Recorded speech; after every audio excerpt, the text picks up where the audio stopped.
ces cellules nouvelles, originales. Par exemple, il y a des gens qui essayent de s'opposer à cette dictature de la semence.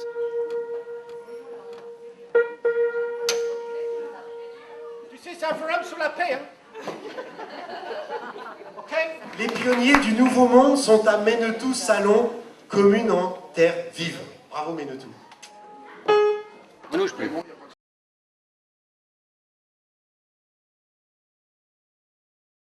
Donc ces quelques mots ne sont surtout pas à classer dans le chapitre des conclusions. Je laisse le soin aux organisateurs pour remplir cette rubrique.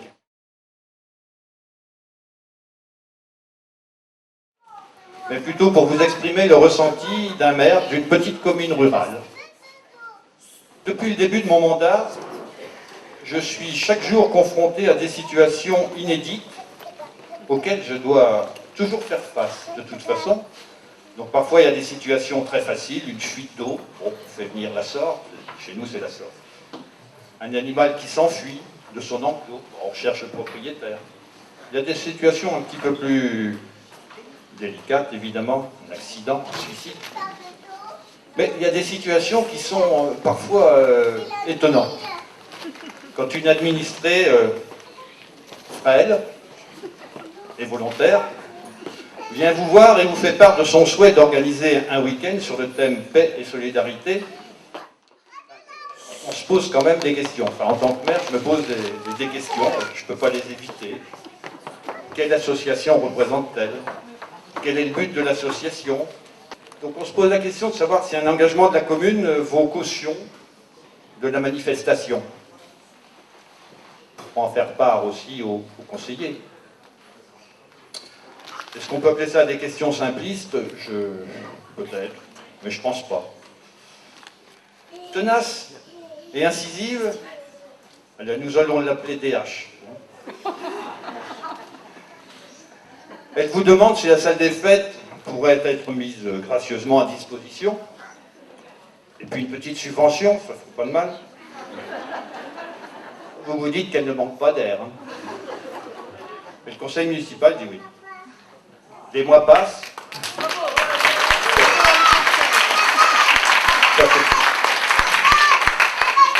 Le programme arrive, les discussions vont bon train chez les autochtones. Les affiches se mettent en place. La com est en pleine effervescence. Et aux surprises, c'est un week-end très dense, se déroulant en 4 lieux différents avec des interventions et ateliers aux thèmes variés et peu habituels. Donc paix et solidarité permettent d'échanger des idées, permettent de se sentir bien dans sa peau, permettent d'aider son voisin, permettent de dénouer des conflits. Éloge de la curiosité, de la tolérance, de la démocratie. Je n'irai pas plus loin. Et pour finir sur le ressenti du maire, moi l'organisation m'a semblé parfaite, qu'assistance, je pense, nombreuse. Donc j'ai envie de te poser une question. Est-ce que tu trouves que le forum est réussi?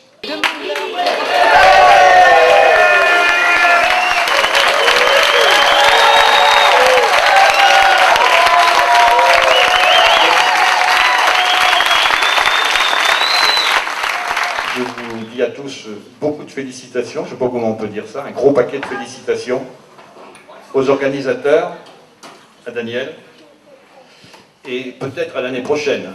Un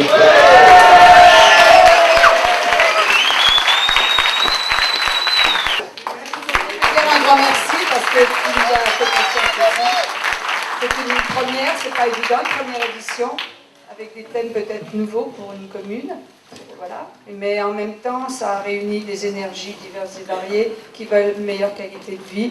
Donc c'est pas rien, c'est vraiment primordial. C'est l'humain au centre. Voilà, c'était ça qu'on voulait. C'est sentir, voilà, des gens qui viennent et qui se sentent bien. Je ne sais pas ce qui va se passer entre maintenant et l'année prochaine. La prochaine n'est pas très loin, mais je veux dire l'année prochaine, une autre édition dans un an. Et je sens qu'il y a des tas de tissus là qui sont en train de se mettre en place. Il y a des connexions, on a un livre d'or, les gens laissent les coordonnées, laissent leur appréciation. Donc il y a quelque chose qui se passe. Le citoyen, à notre portée là où on est. Merci beaucoup Pierre, ta confiance. Voilà.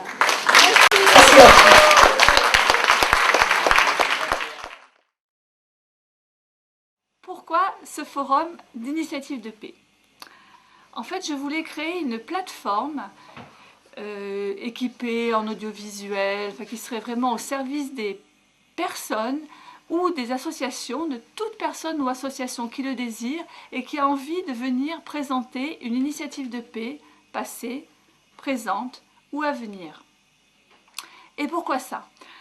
L'envie, c'était de, vous savez, cette petite flamme qui est à l'intérieur de nous, de la raviver, de faire sentir aux gens, de partager ensemble ce vécu d'initiative de paix, afin que chacun puisse sentir en lui à quel point c'est possible de faire un petit pas vers la paix dans sa vie, quel qu'il soit, chacun à son petit niveau, ou à un grand niveau, ça dépend, soit tout seul, soit avec d'autres personnes, soit dans sa vie avec ses proches, soit dans un contexte social plus agrandi, mais que chacun puisse faire un geste, un pas, puisse avoir un engagement vers la paix.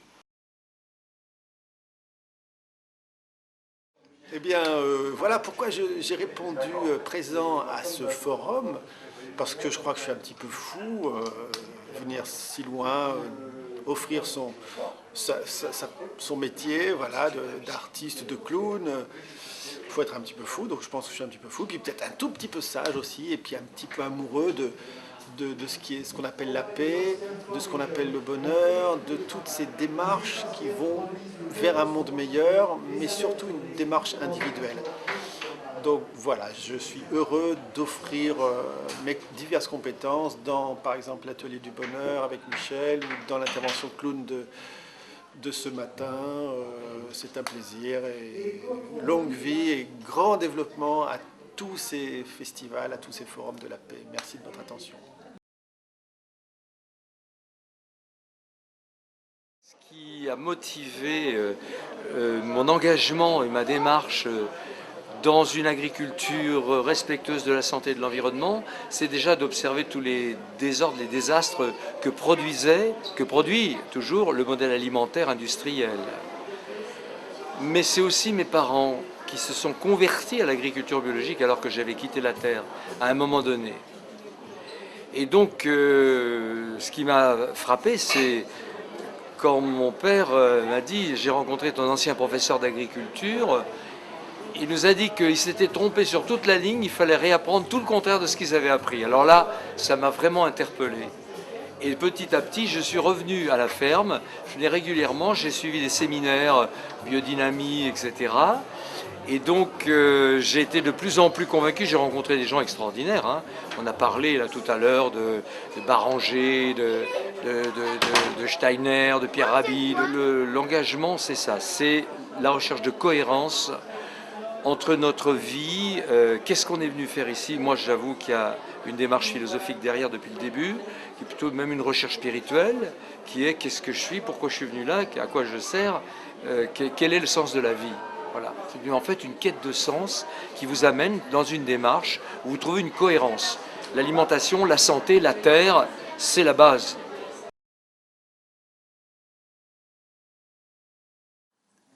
Quand on m'a demandé de venir ici pour parler de la fusion froide, d'abord j'étais un peu surpris, je me dis pourquoi c'est un truc scientifique, ça, la fusion froide et tout. Là, je sais que les gens ils vont parler de la paix et tout, plutôt que c'est leur problème, c'est la paix, plutôt que la raison pour laquelle il y a ces réunions, c'est la paix. Et moi, la fusion froide, c'est pas directement quelque chose relié à la paix.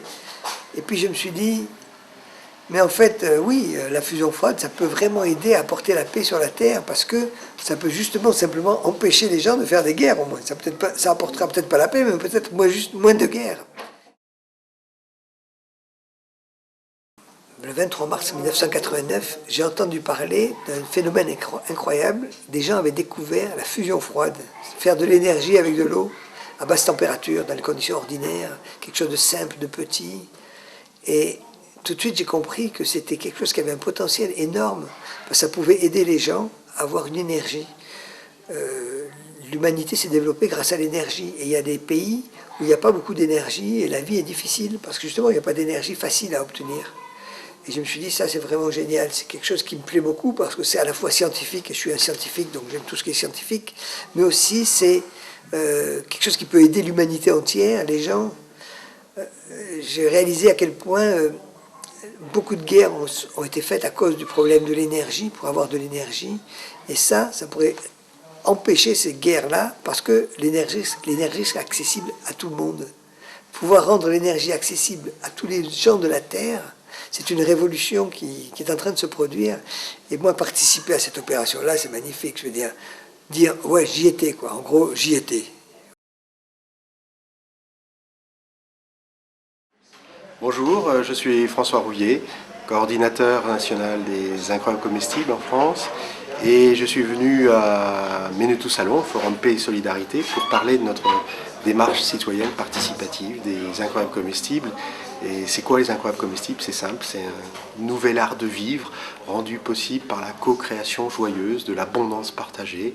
On transforme nos villes, nos campagnes en jardins potagers géants et gratuits.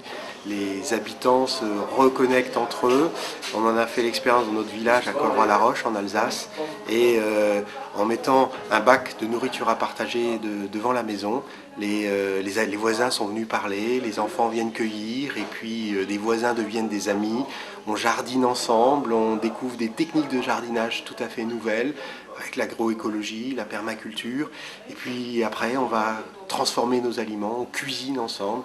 Il y a une nouvelle communauté qui se crée au sein de la commune, avec cet esprit d'entraide et de solidarité. Aujourd'hui, le mouvement se développe à grande échelle. Il y a 250 programmes qui ont démarré en France en un an, une centaine à l'étranger.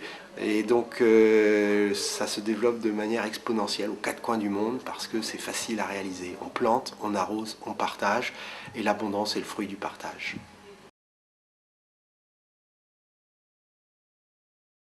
Moi je suis thérapeute psycho-énergétique et je travaille principalement avec la danse et la PNL. C'était comme une évidence pour moi d'être là pour la paix, d'être là par solidarité aussi, pour saluer cette initiative et rendre grâce à tous ces bénévoles et toutes ces personnes qui ont organisé ce premier forum de la paix, de la solidarité.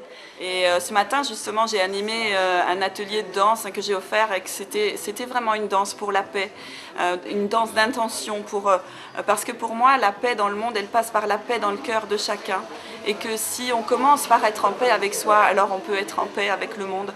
Et toutes les techniques que j'utilise, que ce soit la PNL, l'EFT, la danse ou l'énergétique, c'est tout dans le même sens pour qu'on puisse trouver cette paix à l'intérieur et la laisser vraiment émaner, rayonner et qu'on vive dans un monde qui soit vraiment agréable à vivre pour tous. Alors bonjour, moi c'est Nathanaël, je suis jardinière.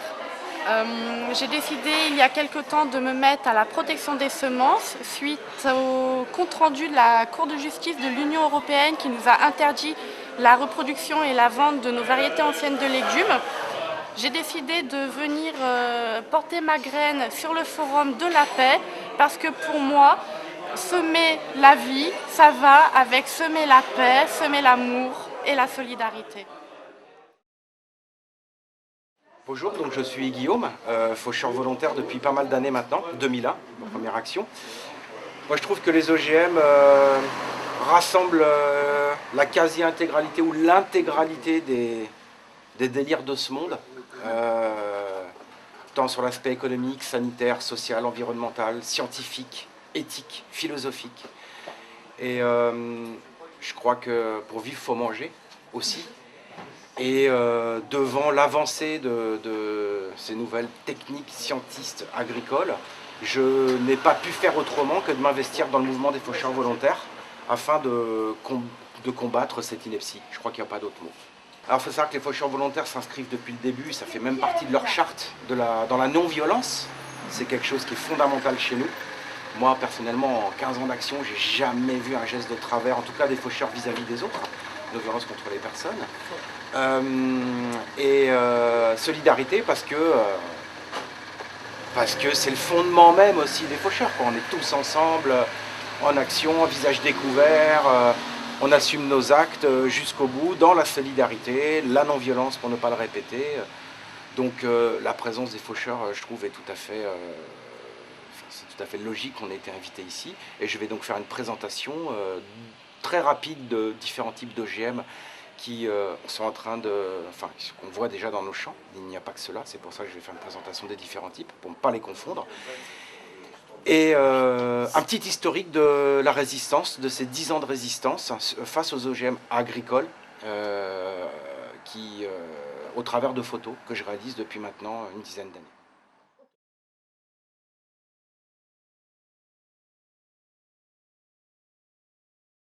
Oui, moi je m'appelle Danielle Hardy, j'habite à Menetou-Salon depuis 45 ans.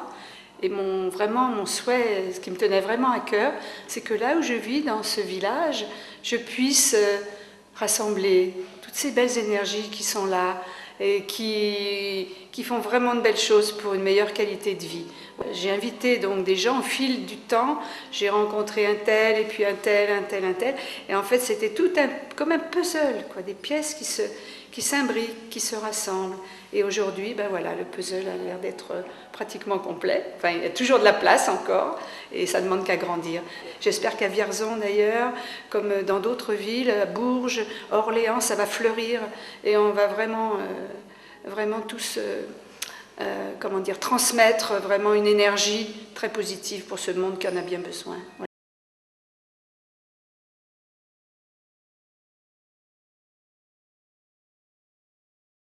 La paix et solidarité, oui, sont des mots essentiels.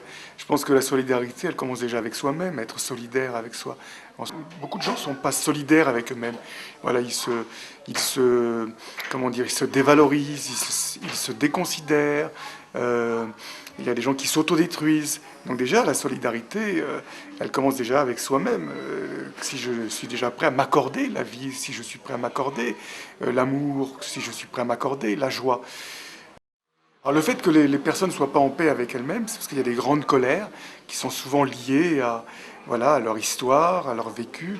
Voilà, et ça, ce sont des transmissions qui se font de génération en génération.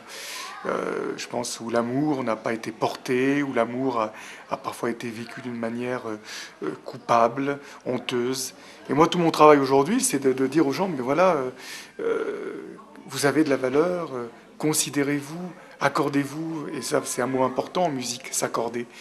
Voilà, ça veut dire à la fois ajuster l'instrument de musique et à la fois, se permettre plus de liberté. Donc vous voyez, c'est un mot très puissant. Et je pense que vraiment c'est s'accorder, le fond du fond, je crois que c'est vraiment s'accorder l'amour. Voilà, et c'est de se l'accorder en conscience, et je crois à la fois pour soi et à la fois pour autrui. Je pense que c'est toute la plus grande aventure de l'humanité aujourd'hui. Ce qui m'a amené à créer la Caravane Amoureuse et puis surtout à partir à travers le monde avec le piano, c'était ce désir déjà de rencontrer l'humanité. J'étais un jeune homme, j'avais soif de ce mystère humain. Voilà, puis avec la conscience aiguë que la vie est très courte, notre existence c'est quelques microsecondes. Donc vivre ce monde, vivre ce mystère de cette planète et de cette humanité. Puis après, j'avais la naïveté de croire qu'à 25 ans, que j'allais pouvoir changer les choses, que moi je serais une sorte de porteur de guérison du monde, que j'allais amener plus de paix. Bon, évidemment, j'étais un peu naïf, peut-être à 25 ans. Je pensais qu'avec mon piano, j'allais changer les choses. Bon, j'ai rien changé du tout. Voilà, j'ai 30 ans de plus aujourd'hui, j'ai fait 4 tours du monde avec ce piano. Mais ce que ça a changé, déjà, c'est déjà moi. Ça m'a affiné, ça m'a amené à avoir peut-être plus de délicatesse, même si je pense que j'en manque encore beaucoup. Mais voilà, je crois que ça a été l'une de mes motivations profondes, c'était cette soif du monde.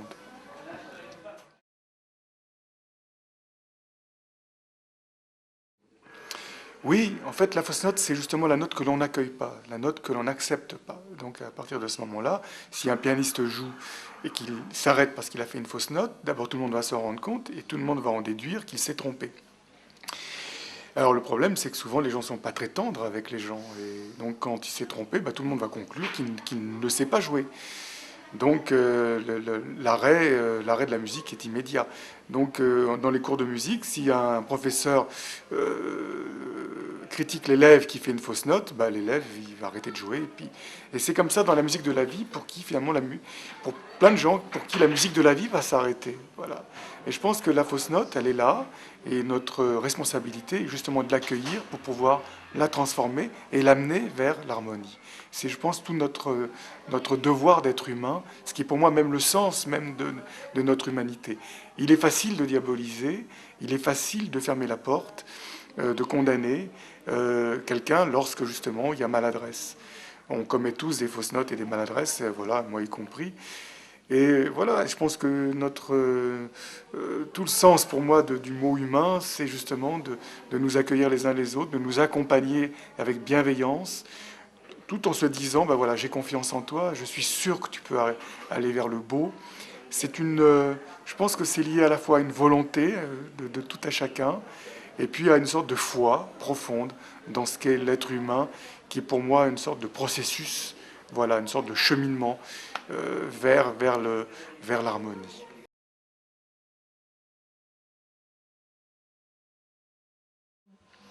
J'ai cherché le bonheur. Je ne le trouvais pas dans ma vie. Ça allait, mais il me manquait quelque chose. Il manquait quelque chose dans mon cœur.